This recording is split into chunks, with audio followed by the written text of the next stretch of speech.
Kabar gembira bagi honorer lulusan SD untuk formasi P3K Teknis 2024 100% tuntas. Dikutip jpnn.com, Ketua Perkumpulan Honorer K2 Indonesia Teknis Administrasi Sulawesi Selatan Sumarni Ajis menyampaikan kabar gembira bagi honorer teknis. Alhamdulillah, hasil audiensi dengan Pak Sekda Provinsi Sulawesi Selatan Andi Muhammad Arsyad Red berjalan lancar. Beliau sangat memperhatikan honorer K2, kata Sumarni kepada jpnn.com. Menurut Sumarni, hal itu mengemukakan setelah dirinya bertemu Sekda Provinsi Sulsel Andi Muhammad Arsyad pada Jumat.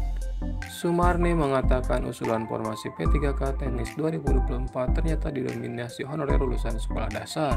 Dia mengatakan pemerintah daerah mengajukan kuota sebanyak 100%. Sekda Andi Muhammad Arsyad yang menjadi Ketua Pelaksana Seleksi Daerah CASN 2024 dalam pertemuan itu mengungkapkan komitmen Pemda menuntaskan honorer tahun ini. Dia akan mengutamakan honorer K2. Selain itu, Pemprov Sulsel juga memberikan kuota 100% untuk honorer K2 dan non-K2.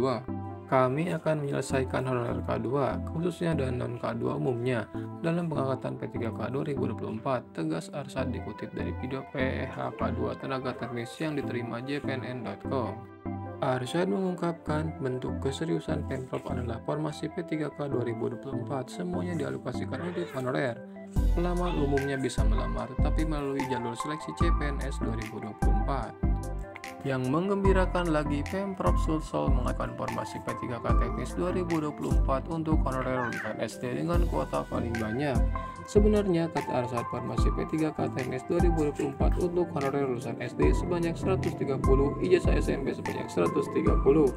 Namun, karena Pemda harus memilih salah satu apakah SD atau SMP, maka Pemprov Sulsel memutuskan SD. Pertimbangannya, kata Arsyad, jika standar ijazah SMP, maka honorer lulusan SD tidak bisa melamar. Sebaliknya, bila standar ijazah SD, maka lulusan SMP bisa melamar. Jadi, formasi jabatan pelaksana ini kami putuskan syaratnya ijazah SD, sehingga SMP bisa melamar, ucapnya. Arsyad pun mengimbau honorer lulusan SMP tidak berkecil hati harus melamar dengan ijazah SD. Nantinya akan disesuaikan dengan ijazah karena Pemprov Sulsel akan mengikuti sesuai analisis jabatan. Jangan berkecil hati dahulu, yang penting semua honorer masuk dahulu dan nanti dalam perjalanannya akan disesuaikan, ucapnya.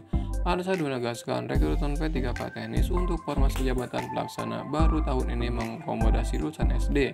Oleh karena itu, dia mengimbau seluruh honorer K2 khususnya dan K2 umumnya memanfaatkan kesempatan ini sebaik-baiknya. Dia pun menghimbau agar seluruh OPD segera mengajukan usulan kebutuhan ke Badan Kepegawaian Daerah agar bisa diajukan ke Badan Kepegawaian Negara.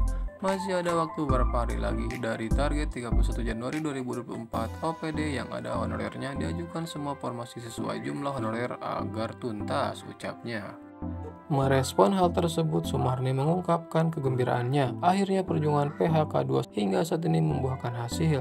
Seluruh honorer K2 Teknis Administrasi, kata Sumarni, akan dituntaskan sesuai amanat Undang-Undang Nomor 20 Tahun 2023 tentang Aparatur Sipil Negara Pasal 66 dan Kemenpan RB 11 Tahun 2024 tentang Jabatan Pelaksana ASN. Semoga apa yang dilakukan Pemprov Sulsel bisa diikuti oleh daerah lainnya. Saya yakin kalau Pemda serius, masalah honorer akan dituntas tahun ini, pungkas Sumarni.